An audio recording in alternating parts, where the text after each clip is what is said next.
Friends, അസ്സലാമു അലൈക്കും. Welcome back to my channel. ഇന്നത്തെ നമ്മുടെ റെസിപ്പി ഒരു ഇഫ്താർ സ്നാക്സ് ആണ്. അപ്പോൾ ഈ ഒരു ഇഫ്താർ സ്നാക്സ് തയ്യാറാക്കാനായിട്ട് ഒരു പാത്രത്തിലോട്ട് 2 കപ്പ് മൈദ ചേർത്ത് കൊടുക്കണേ. പിന്നെ വേണ്ടത് കോൺഫ്ലവർ ആണ്. 2 ടീസ്പൂൺ കോൺഫ്ലവർ ചേർത്ത് കൊടുക്കുക. ഇതില്ല എങ്കിലും കുഴപ്പമൊന്നുമില്ല, കാരണം ഈ ഒരു സ്നാക്സിന് ഒന്നും കൂടെ ക്രിസ്പി ആവാൻ വേണ്ടിയിട്ടാണ് നമ്മൾ ഇതിലോട്ട് കോൺഫ്ലവർ ചേർത്ത് കൊടുക്കുന്നത്. ആവശ്യത്തിനുള്ള ഉപ്പും 1 ടീസ്പൂൺ സൺഫ്ലവർ ഓയിലും കൂടിയിട്ട് ചേർത്തിട്ട് ഇതൊന്ന് മിക്സ് ആക്കി എടുക്കണം.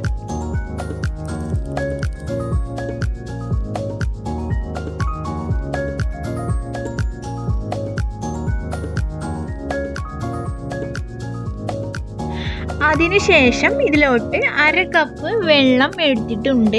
ഈ ഒരു 1/2 കപ്പ് വെള്ളം മുഴുവനായിട്ട് ഒഴിച്ച് കൊടുക്കേണ്ട, കുറേശ്ശെ ഒഴിച്ച് കൊടുത്തിട്ട് ഒന്ന് മിക്സ് ചെയ്ത് നോക്കുക. എന്നിട്ട് ചപ്പാത്തിയുടെ ആ ഒരു മാവിന് കുഴച്ചെടുക്കുന്നത് പോലെ തന്നെ നല്ല സോഫ്റ്റ് ആയിട്ട് കുറേശ്ശെ വെള്ളം ഒഴിച്ചിട്ട് ഇതുപോലെ തന്നെ കുഴച്ചെടുക്കണം.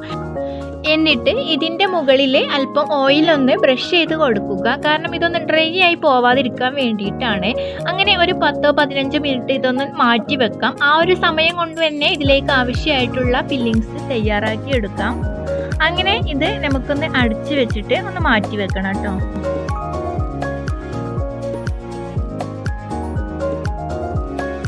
അടുത്തതായിട്ട് ഫില്ലിങ് തയ്യാറാക്കാനായിട്ട് പാൻ അടുപ്പിലോട്ട് വെച്ച് കൊടുക്കുക. ഇതിലേക്ക് ആവശ്യത്തിനുള്ള ഓയിൽ ഒഴിച്ച് കൊടുക്കുക. 1 ടീസ്പൂൺ ഇഞ്ചി വെളുത്തുള്ളി പേസ്റ്റ് ചേർത്ത് കൊടുത്തിട്ട് 2 മീഡിയം സൈസിലുള്ള സവാളയും ആവശ്യത്തിനുള്ള ഉപ്പും ചേർത്തിട്ട് ഈ സവാള ഒന്ന് വഴറ്റിയെടുക്കണം. നന്നായിട്ട് വഴറ്റിയെടുക്കണ്ട, ജസ്റ്റ് ഒന്ന് വഴറ്റിയെടുത്താൽ മാത്രം മതി. 1 പച്ചമുളകും കൂടെ ചേർത്ത് കൊടുക്കുന്നുണ്ട്. ഇനി 1/2 ടീസ്പൂൺ മുളക് പൊടി, 1/4 ടീസ്പൂൺ മഞ്ഞൾപ്പൊടി, 1/2 teaspoon chicken masala, 1/2 teaspoon garam മസാലയും കൂടെ ചേർത്തിട്ട് ഇതൊന്ന് മിക്സ് ആക്കി എടുക്കണം. ഈ സ്പൈസസ് ചേർക്കുന്ന സമയത്ത് ഫ്ലെയിം ഒന്ന് കുറച്ചിട്ടിട്ട് വേണം ചേർക്കാനായിട്ട്. അങ്ങനെ ഇതിൻ്റെ ആ ഒരു റോസ്മെല്ല് മാറിയതിന് ശേഷം ഇതിലോട്ട് കുക്ക് ചെയ്ത് വെച്ചിട്ടുള്ള ഒരു പൊട്ടറ്റോ ചേർത്ത് കൊടുക്കുക. ഒരു തവി വെച്ചിട്ടൊന്ന് ഒടിച്ചെടുത്താൽ മതി.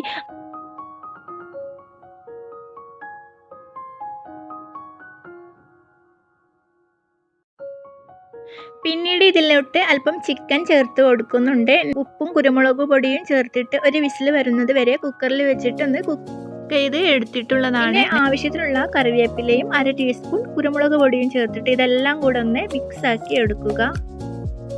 ഇത്രയും മതി. അങ്ങനെ ഫില്ലിംഗ് ഇവിടെ റെഡി ആയിട്ടുണ്ട്. ഇനി ഇതൊന്ന് തണുക്കാൻ വേണ്ടി മാറ്റി വെക്കാം. ഈ ഒരു സമയം കൊണ്ട് തന്നെ നേരത്തെ കുഴച്ച് വെച്ചിട്ടുള്ള മൈദാമാവ് നല്ല സോഫ്റ്റായി വന്നിട്ടുണ്ട്. ഇനി ഇത് കൗണ്ടർ ടോപ്പിൽ വെച്ചിട്ട് ഒന്ന് പരത്തിയെടുക്കണം. ഒട്ടിപ്പിടിക്കുകയാണെങ്കിൽ അല്പം കൂടെ മൈദ ചേർത്ത് കൊടുത്താൽ മതി.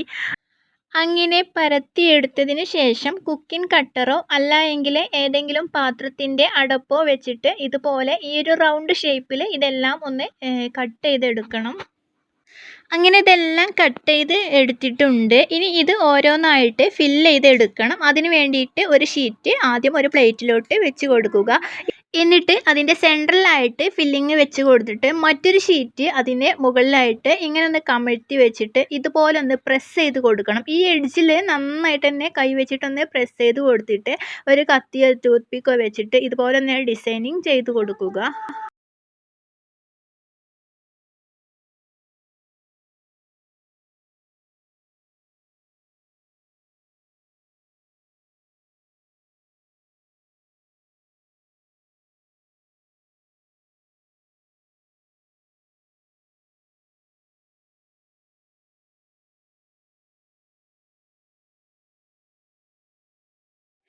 ഇത്രേ ഉള്ളൂ. അങ്ങനെ ഇതെല്ലാം ഫില്ല് ചെയ്ത് എടുക്കണം.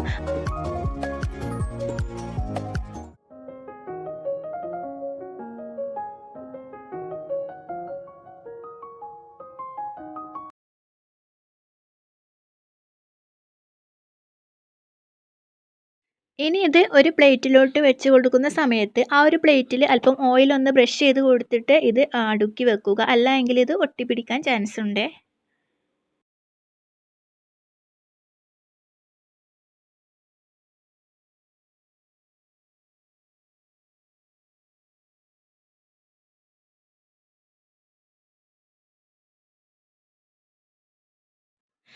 എണ്ണ നന്നായിട്ട് ചൂടായതിന് ശേഷം വേണം ഇത് ഓരോന്നായിട്ട് ഇതുപോലെ എണ്ണയിലിട്ട് ഫ്രൈ ചെയ്യാനായിട്ട്.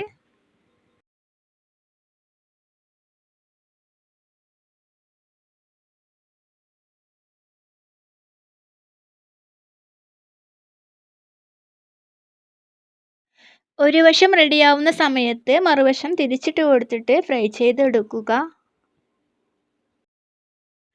ഇതുപോലത്തെ റെസിപ്പി വീഡിയോ നിങ്ങൾ കാണാൻ ആഗ്രഹിക്കുന്നു എങ്കിൽ നിങ്ങൾ കണ്ടുകൊണ്ടിരിക്കുന്ന ഈ വീഡിയോക്ക് തൊട്ടു താഴെയുള്ള ആ റെഡ് സബ്സ്ക്രൈബിൽ ഒന്ന് ക്ലിക്ക് ചെയ്യുക. എങ്കിലേ എല്ലാ വീഡിയോസിൻ്റെ നോട്ടിഫിക്കേഷൻ നിങ്ങൾക്ക് മുടങ്ങാതെ കിട്ടുകയുള്ളൂ.